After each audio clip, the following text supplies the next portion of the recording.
Well, chuirde, is mis círan ó cofaí agus tá beganí dulchan cín déanta I mhuairimse maidide leis gceist seo faoi fadathe bhar de ainm riomhairí gan bh anú de dionine chúise cíns. Cólachtaí a tucar seirbhísí fáil goid blásasta chu deige de háigeil ach nach chun an fada hathraithe. Seirbhísí stáit, tá mis Creid ag gceist seo chofadas go plé le cólachtaí agus tá cinnte go chuil an enlagaí fiú ó tháinig teanga fós tá muid Creid ag seo.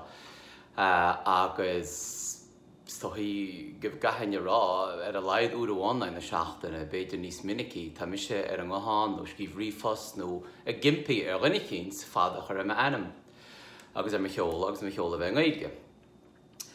Well, déanta haolú is stohí cecha minic darlínse agus nuair a hála se hánagam chuma chun cainte le ofing commissionéir teanga agus bhína nGaeilge agus díama ar cabhrúlam Cahamar agus de gúnaí an chárach agus an bhá ach dúirtead lam go minic, mar níor chéad men chéadúire níl se go cheart de ainm a bheith leitrithe I gceart le fadathe. Níl se go cheart ná de cheola bheith leitrithe gceart le fadathe. Ná hí le go mech ach níl se san 8 ar chúise cíns nachtaigim se. Ach réchama, ní faoi sin tá me gar leir le biniuh, ach faoi dulchan cín eile tá déanta, mar le dearnaí bhí me cathe rionsam na ospidéal nGaeilge agus sihin sin ar nói an nácheist faoi fadathe ce fannach go fadar me ainm bheitach sé barú le bhar dul. Ar deire, ní mud nána níl an córas tá ain, ní sé fellan nach an córas tá ain, déitach sé ochar eile chud an mhuial, hébí ceta sé rá. Ní rud casta seo. Ní rud casta tá na chorbe, páinte scríb nó beganín chláró dhéanana bhogara ar watheile dhéanana cínta go ná fadathe a chur ar ainm duna cíns. Bon cheart, chorga meáin. Ach, nuair bhí me dhéanana seo, bhí me caint le lobs na ospidéal faoi cén chóras atá aca, agus thug sé riontólas chum, ar nói, ní go leor, ach riontólas chum maidide leis. So, láirme le caralam, chuimhín ó scanal, sí na riomhairí Hall America le cóirle áilhaid faoin góras, faoin bogara, cecha castas go meach se. Ná ar nói, bhí se an deachar ag cuimhín túran bheith faoi sin, ach láirmuid faoi písa ach dúirte, tá rud cinnte bhaid ní spéisiúla an na dúirte. Le GDPR, na rialacha na glethe nua tá teicisteach a bhaim, tá se go cheart nó mátá ólas ag cólach nó seirbhís nó dáma cínt fút caithe sé bheith becht. Duchad sunraí person de caithe sé bheith becht. Agus mar a bhúil siad becht, tá siad oscailte go fíneáil nó pianos bheith chutharb. Mar a bhfuil fadar de ainm ní sé becht, chládáin se lumsa, mar a bhúil sé suléir. So maiall ar sin, ctéidim go bhfuil bailcha seach an doras ain inis leis an cheart seo a gceangnú. Agus dhéanana suléir go chuileáine go gaithe siad fadathe chur ar fáil dargóid aimneacha agus dargóid seolta.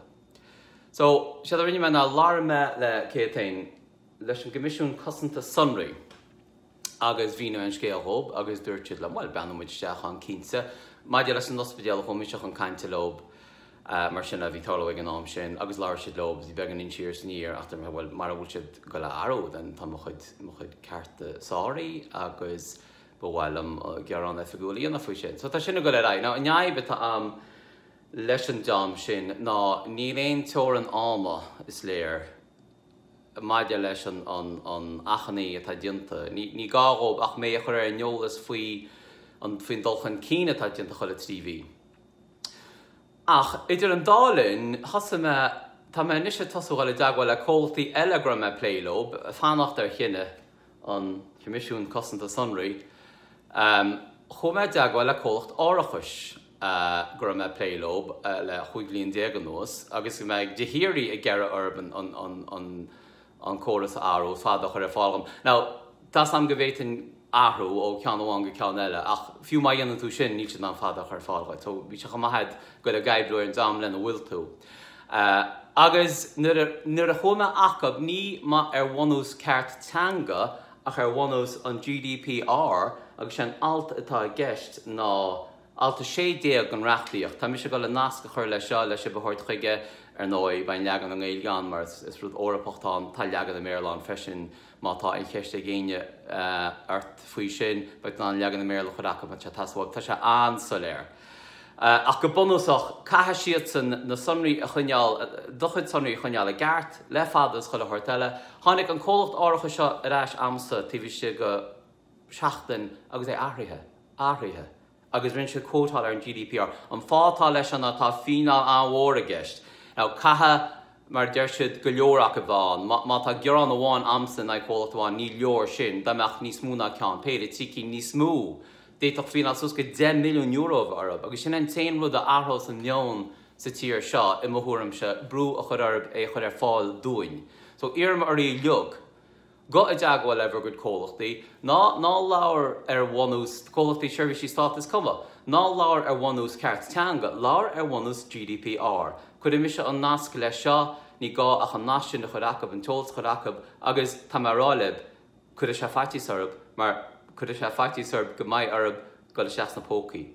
Chamá lei sin, fiú mar a dagan an Comisiún Cosanta Sonraí arás a géintúlam tá de an go an Eorop le seo, mar ní chleidim se gúim muid éisteach ceart ar seo ó na héannaí is ochna marrá. Agus béidir go maiar an go an Eorop ach tá se ansoléir, ní dáil an bhfuil an cheist faoin bhealach go te leacaí mach, tá se léige ní se fada.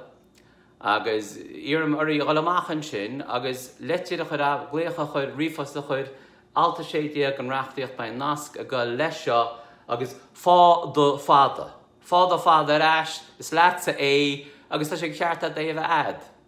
Gnéirí líb.